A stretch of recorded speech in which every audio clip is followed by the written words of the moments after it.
I broke no contact to shield my dying sister from our abusive mother, but when she passed, my marriage crumbled and I lost my job. Was it worth sacrificing my life for hers, or did I just dig my own grave? I stepped back into my childhood home, the creaking of the old wooden floorboards beneath my feet echoing through the empty halls. My mother, Victoria, stood in the kitchen, a warm smile on her face as she hummed along to the radio. The sunlight streaming through the window highlighted the fine lines on her face, and for a moment, I thought she looked almost gentle. "Hey, sweetie, it's so great to see you," she said, opening her arms for a hug. I hesitated, but then my sister, Emily, walked into the room, her frail body a stark reminder of why I'd broken no contact in the first place. Victoria's smile faltered for a fraction of a second, her eyes narrowing slightly as she looked at Emily. I thought nothing of it at the time, chalking it up to concern, but then her face smoothed out and she said, "Let's get you two caught up, shall we?" I didn't understand it yet, but that should have been my first warning. As we sat at the kitchen table, the silence between us had weight of physical presence that pressed against my skin. My fingers went cold against the ceramic mug, and I couldn't explain why. My aunt, who was sitting across from us, said, "Victoria, you're being very supportive. Thank you." My mother's gaze lingered on me a fraction of a second too long before she turned to my aunt and replied, "Of course, I just want what's best for my girls."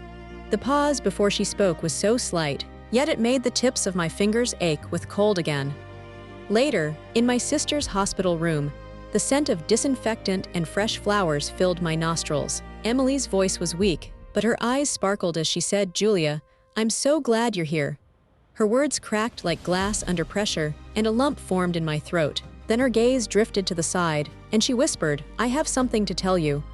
My aunt stood up and excused herself. As she left, my mother appeared in the doorway, a bright smile on her face. "How's my sweet girl doing?" she asked, her eyes locking onto my sister. Emily's eyes narrowed. "Mom, please."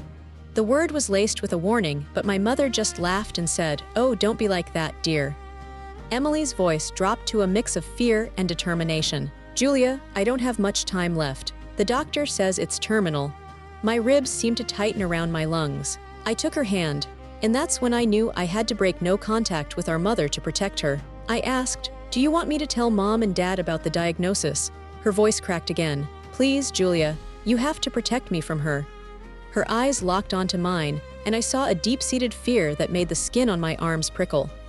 "What if she—" Emily started. I finished, "What if she makes this about herself like always?" She nodded, her grip on my hand tightening. "You have to shield me, Julia. I don't have the strength to deal with her." The silence between us grew heavy again, the weight of her request settling onto my shoulders. I thought, what have I gotten myself into? Am I really strong enough to take this on, or am I just being reckless? But as I looked into her eyes, I knew I had to be strong for her. And then it struck me, if I failed, it wouldn't just be her heart breaking. It would be mine too, shattered beyond repair.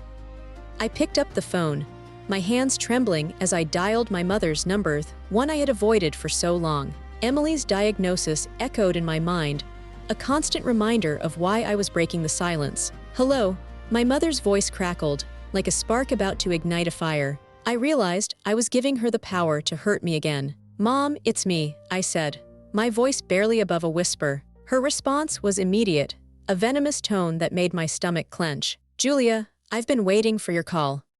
"Emily is dying," I blurted out, the words hanging in the air like a challenge. My mother's pause was palpable, a heavy silence that made my ears ring. Then her voice turned sugary sweet, a facade that made my throat tighten. "Oh, Julia, I'm so sorry to hear that. I'll come visit to support you both."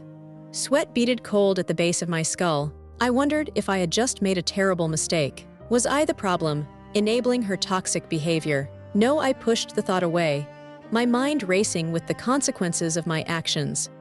In the weeks that followed, my mother played the devoted parent in public while privately twisting every moment. She would whisper to Emily when I wasn't in the room, and Emily would grow more withdrawn. I tried to buffer, to intercept, to be the wall between them, but the cost was mounting. My husband started noticing my sleepless nights, my constant phone checks, the way I flinched at sudden sounds. He said I was becoming someone he didn't recognize. I told him I was protecting my sister. He told me I was destroying myself. The morning Emily died, I was holding her hand. Her breathing had become shallow, her fingers cold against mine. My mother stood on the other side of the bed, crying loudly, making sure the nurses saw her grief. But when Emily took her last breath, my mother's tears stopped instantly. She looked at me with eyes that held no sorrow, only a cold assessment. Then she walked out to call the relatives, already rehearsing her role as the grieving mother. I sat there, my sister's hand growing cold in mine, and the machine's steady beep didn't stop. It kept marking time, but my world splintered around it. I stayed until a nurse gently pulled me away. At the funeral, my mother delivered a eulogy about her beautiful, loving daughter while I stood in the back, numb. I hadn't slept in days. My husband held my arm, but his grip felt distant. 3 weeks after the funeral, he sat me down in our living room. The kettle was boiling in the kitchen, its whistle building. He said he couldn't watch me disappear anymore. He said I had given so much of myself to Emily that there was nothing left for us. He was right. I had spent every ounce of energy blocking my mother, managing her narratives, absorbing her cruelty so Emily wouldn't have to. When Emily died, I didn't know how to stop.